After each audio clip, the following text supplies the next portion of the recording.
Le cycle de l'anéantissement. Il existe un schéma dans l'histoire humaine qui a réinitialisé la civilisation à 5 reprises au cours des 2000 dernières années.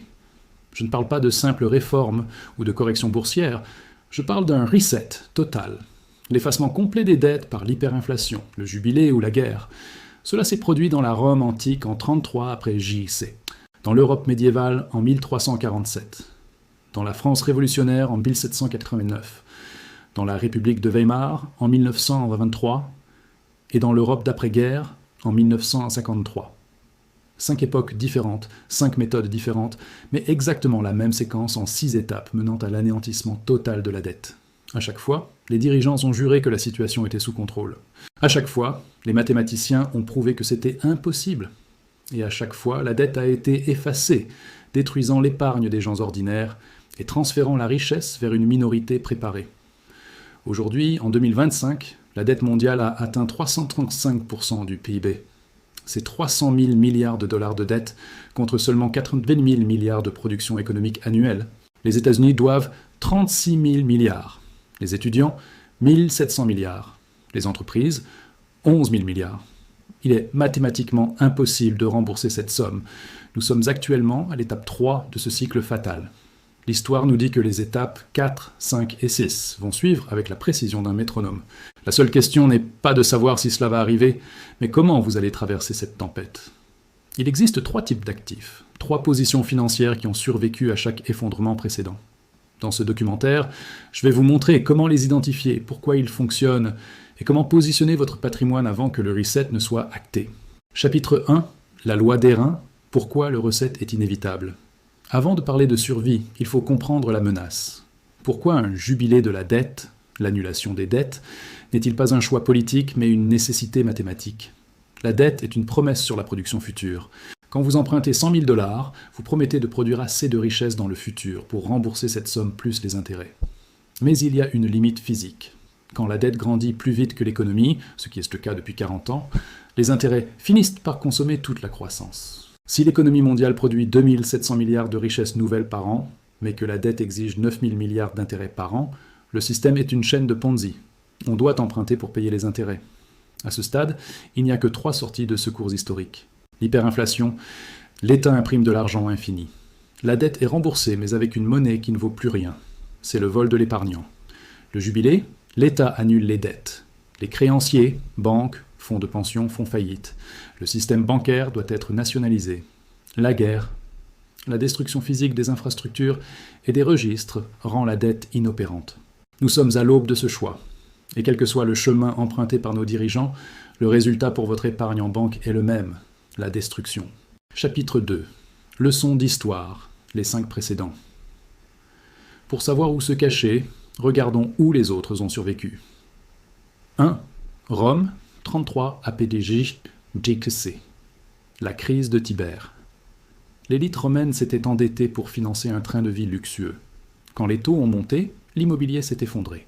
L'empereur Tibère a dû injecter 100 millions de sesterces du trésor impérial pour sauver les banques, le premier bailout de l'histoire.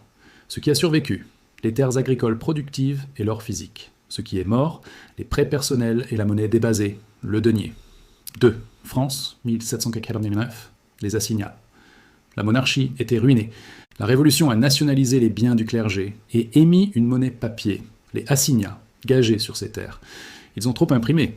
En 7 ans, l'assignat a perdu 99% de sa valeur. Ce qui a survécu, ceux qui ont utilisé les assignats au tout début pour acheter des biens réels, terres, immeubles. Ce qui est mort, ceux qui ont gardé les assignats en pensant que c'était de l'argent. 3. Allemagne, 1923. Weimar. L'exemple classique. Pour payer les réparations de guerre, l'Allemagne a imprimé. Une miche de pain valait 200 milliards de marks. La classe moyenne, qui avait des livrets d'épargne et des obligations d'État, a été anéantie. Elle a tout perdu. Ce qui a survécu, les industriels qui avaient des dettes, remboursées pour le prix d'un timbre, et ceux qui détenaient des devises étrangères, dollars, livres ou de l'or. Chapitre 3. Le cycle actuel. Où en sommes-nous sur l'horloge de l'histoire ? Pour savoir où l'on va, il faut savoir où l'on est. Si l'on superpose notre époque au cycle précédent, Rome, Weimar, 1929, la ressemblance n'est pas seulement frappante, elle est mathématiquement identique. Nous suivons le script à la ligne près. Étape 1. L'expansion du crédit facile, 1980-2008. Tout a commencé au début des années 80. Après le choc inflationniste, nous sommes entrés dans la grande modération. Les taux d'intérêt ont baissé régulièrement pendant 30 ans. Le monde occidental a vécu une illusion de prospérité. Nous avons acheté des maisons plus grandes, des voitures plus chères, financé des guerres et des programmes sociaux, non pas avec de l'épargne, mais avec de la dette. C'était l'âge d'or du crédit. On se sentait riche parce qu'on pouvait emprunter. Étape 2. La bulle et l'avertissement, 2008-2020. En 2008, le système a craqué. C'était l'avertissement. La dette privée était devenue insoutenable. Normalement, le système aurait dû se purger, faillite, déflation, mais les gouvernements ont refusé la douleur. Ils ont transféré la dette privée, banque, vers la dette publique, État. La dette mondiale a explosé, dépassant les 250% du PIB. Les banques centrales sont imprimées pour maintenir le patient en vie. Les marchés se sont déconnectés de la réalité. Étape 3. Le mur des intérêts, 2022, aujourd'hui. C'est l'étape critique. Avec le retour de l'inflation post-Covid, les taux d'intérêt ont dû remonter. Soudain, la dette accumulée pendant 40 ans n'est plus gratuite. Elle coûte cher. Aujourd'hui, le service de la dette, les intérêts, consomme la quasi-totalité de la croissance économique réelle. Aux États-Unis, les intérêts de la dette publique coûtent 1200 milliards de dollars par an. C'est plus que le budget de la défense. Quand vous devez emprunter de l'argent juste pour payer les intérêts de votre ancienne dette, vous êtes techniquement dans un schéma de Ponzi. C'est la définition mathématique de la faillite. Nous sommes ici, au bord de la falaise. L'histoire nous dit ce qui vient après. L'étape 4, la reconnaissance. Le moment où le marché et le public réalisent que la dette ne pourra jamais être remboursée en valeur constante. C'est la perte de confiance. L'étape 5, la pression politique. Les populations écrasées par le coût de la vie exigent un reset. Elles demandent l'annulation des dettes étudiantes, des aides massives, un revenu universel. Le gouvernement est forcé d'imprimer pour éviter la révolution. L'étape 6, le reset. L'effondrement de la monnaie fiduciaire qui purge la dette par l'inflation. Ce n'est pas la fin du monde, mais c'est la fin d'un monde financier. Et pour survivre à la transition entre l'ancien et le nouveau système, vous devez changer de véhicule. Chapitre 4. Position New Splitter 1. Les actifs tangibles, le réel contre le papier. La première règle de survie lors d'un reset monétaire est simple. Si vous ne pouvez pas le toucher, vous ne le possédez pas. Dans un système stable, les promesses, actions, obligations, monnaie papier ont de la valeur. Dans un système en faillite, la confiance disparaît, et seules les choses réelles conservent leur valeur. C'est le retour au tangible. 1. L'or et l'argent, l'assurance ultime. Il ne faut pas voir l'or comme un investissement pour gagner de l'argent. C'est une erreur. L'or est une assurance pour ne pas en perdre. L'or est la seule monnaie au monde qui n'est la dette de personne. Il n'a pas de risque de contrepartie. Regardons l'histoire. En 1923, à Berlin, pendant l'hyperinflation de Weimar, les familles les plus riches qui avaient des obligations d'État se sont retrouvées à la rue. Leur fortune papier valait 0. A l'inverse, une famille qui possédait seulement quelques onces d'or pouvait acheter un immeuble entier dans le centre-ville. Pourquoi ? Non pas parce que l'or avait augmenté, mais parce que la monnaie papier s'était effondrée face au réel.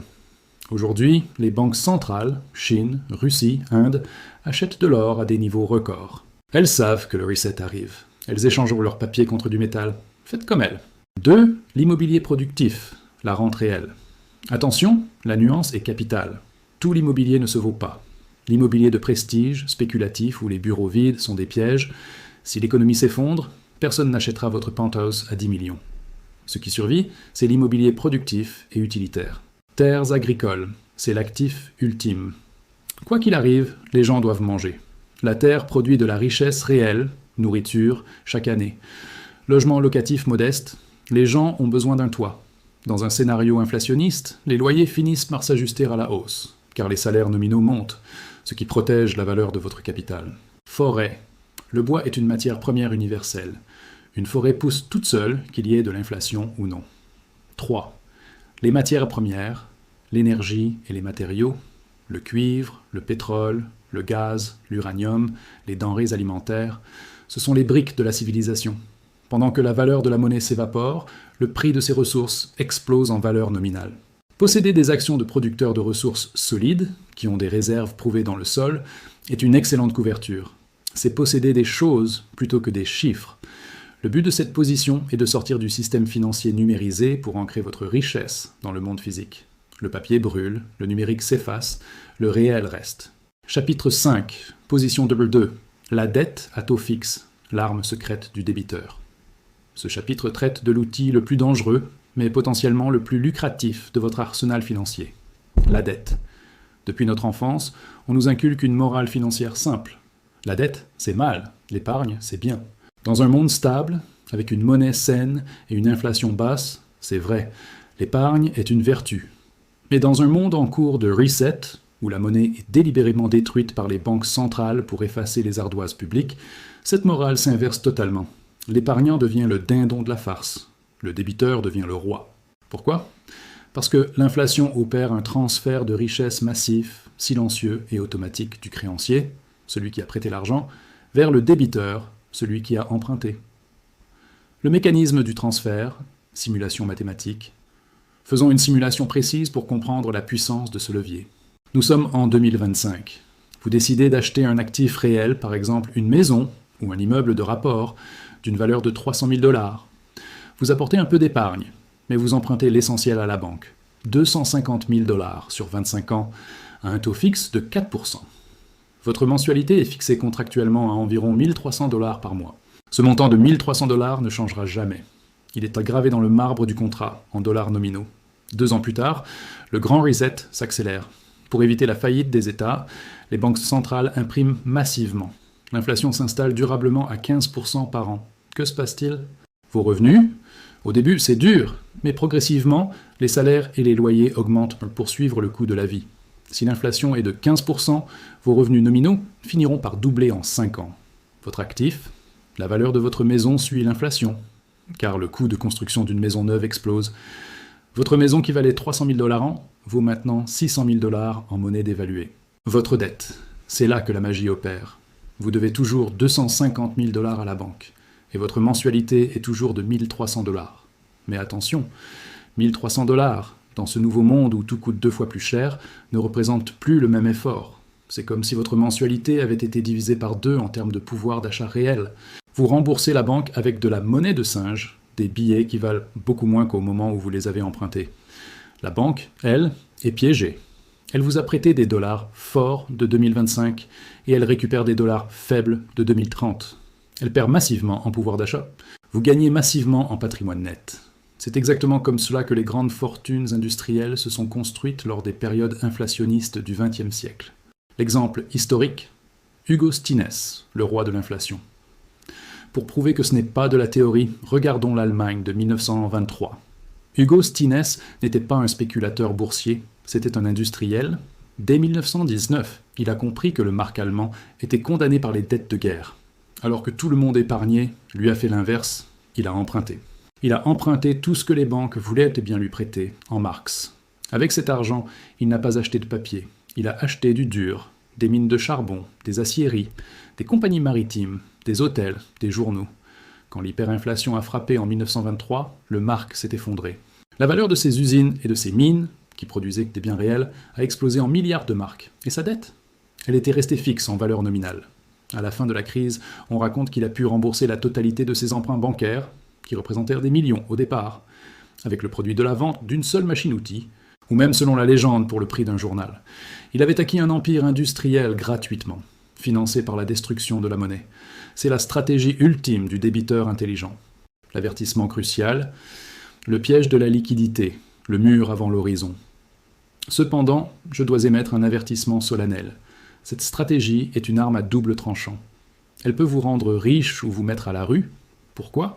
Parce que l'histoire montre que l'inflation ne vient pas seule. Elle est souvent précédée ou accompagnée d'une récession brutale, crise de liquidité. Imaginez, vous avez emprunté pour acheter cet immeuble. L'inflation arrive, super. Mais juste avant, l'économie ralentit, vous perdez votre emploi, ou vos locataires perdent le leur et arrêtent de payer le loyer, vous n'avez plus de cash pour payer la mensualité de 1 300 $. La banque ne veut rien savoir de vos théories sur l'inflation future.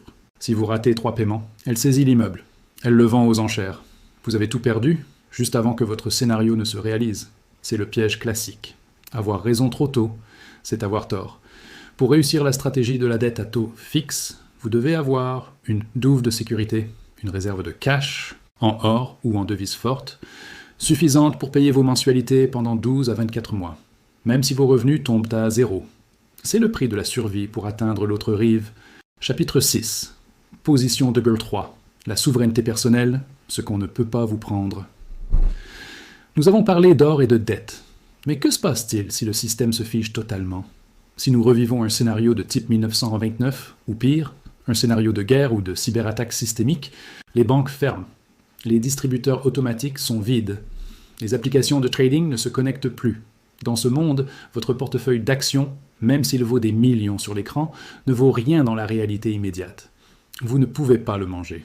Vous ne pouvez pas l'échanger. Il ne vous reste qu'un seul actif, vous-même. La souveraineté personnelle n'est pas un concept de survivaliste paranoïaque. C'est la base de la résilience historique. Elle repose sur 3 piliers que personne, ni l'État, ni les banques, ni les voleurs, ne peut vous confisquer. 1. Les compétences utiles. Hard skills versus bullshit jobs. Notre économie moderne est remplie de métiers qui n'existent que parce que le système est complexe et stable. Consultant en stratégie, analyste marketing, gestionnaire de conformité, influenceur. Dans une économie normale, ces métiers paient bien. Dans une économie effondrée ou en guerre, leur valeur tombe instantanément à zéro. Personne n'échangera une miche de pain contre une analyse SWOT. Ce qui reprend de la valeur, ce sont les compétences tangibles, celles qui répondent aux besoins humains fondamentaux, la pyramide de Maslow. Savoir réparer. Mécanique, plomberie, électricité, couture. Quand on ne peut plus acheter du neuf, pénurie ou inflation, celui qui sait réparer le vieux est roi. Savoir soigner. Premier secours, connaissance des plantes médicinales, hygiène. Un médecin ou une infirmière aura toujours une place dans n'importe quelle communauté. Savoir produire. Jardinage, permaculture, conservation des aliments, purification de l'eau. Investir du temps aujourd'hui pour apprendre à réparer un moteur ou cultiver un potager est un meilleur investissement que n'importe quel diplôme de management. C'est une assurance vie sur vos compétences.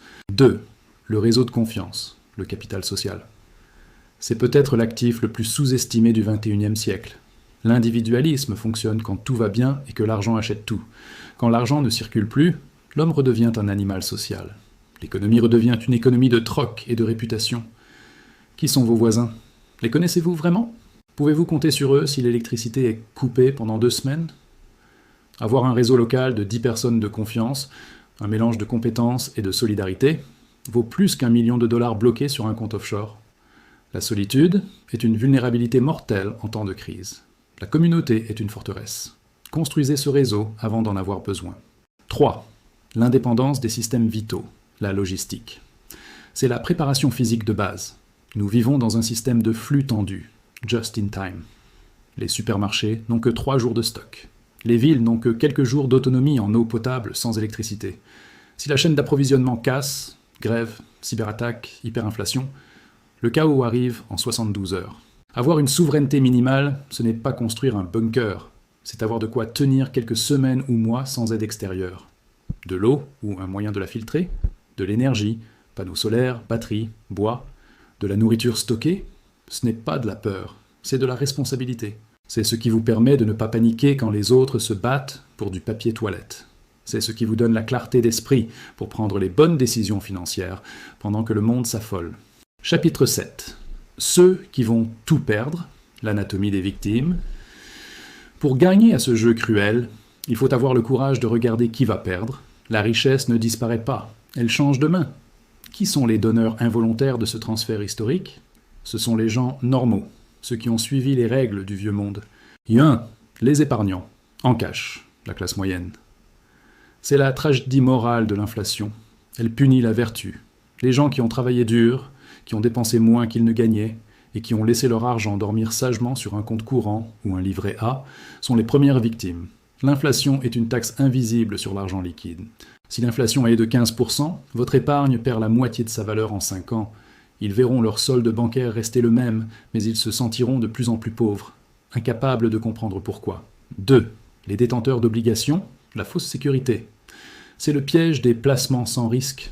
Les fonds en euros des assurances-vie, les plans d'épargne retraite, les bons du trésor. Les conseillers financiers vous disent « c'est garanti par l'État ». C'est vrai, vous serez remboursé jusqu'au dernier centime. L'État ne fera pas défaut. Mais il vous remboursera en monnaie de singe. Si vous prêtez 100 à l'État à 3% d'intérêt et que l'inflation est à 15%, Vous perdez 12% de pouvoir d'achat chaque année. C'est une expropriation mathématique. C'est ce que Keynes appelait l'euthanasie du rentier. 3. Les retraités à pension fixe. Le drame social. C'est la bombe à retardement politique. Les retraités dépendent d'un chèque fixe de l'État ou d'une caisse de retraite. Dans un scénario d'inflation rapide, ces pensions sont toujours indexées avec retard, ou partiellement. Le prix de l'énergie et de la nourriture double, mais la pension n'augmente que de 2% ou 3%. Le retraité voit son niveau de vie s'effondrer. Il doit choisir entre se chauffer et manger. Il bascule dans la pauvreté après une vie de travail. Ne soyez pas dans cette catégorie. C'est la catégorie des croyants, ceux qui pensent que le système est là pour les protéger. Le système est en mode survie. Il se sauvera lui-même en sacrifiant ses créanciers passifs. Conclusion. L'appel à l'action. Le temps est compté. L'histoire n'est pas une ligne droite vers le progrès. C'est un cycle. Des saisons économiques. Après l'hiver de la dette, vient le printemps de la reconstruction. Mais pour voir le printemps, il faut survivre à l'hiver. La dette mondiale de 300 000 milliards de dollars est un fait têtu. Elle ne sera jamais remboursée par la croissance miraculeuse ou par des impôts. C'est mathématiquement impossible. Elle sera donc liquidée. La seule variable inconnue est la vitesse. Le processus a déjà commencé. L'inflation de 2021-2024 n'était pas un accident, c'était le premier tremblement de terre. Mais il y a une bonne nouvelle. La porte de sortie est encore ouverte. Le transfert de richesse n'est pas encore terminé. Les prix de l'or ou de l'immobilier n'ont pas encore intégré l'hyperinflation à venir. Vous avez encore une fenêtre de tir, peut-être quelques mois, peut-être 1 an ou 2, pour réorganiser votre vie, pour sortir du papier et entrer dans le réel, pour transformer vos dettes variables toxiques en dettes fixes, stratégiques, qui vous enrichiront, pour investir en vous-même, dans vos compétences et votre autonomie. Rappelez-vous la trinité de la préservation de richesse, testée par 2000 ans d'histoire. Actifs tangibles, ce que vous pouvez toucher, or, argent, terre. Dette à taux fixe. L'inflation paie vos dettes.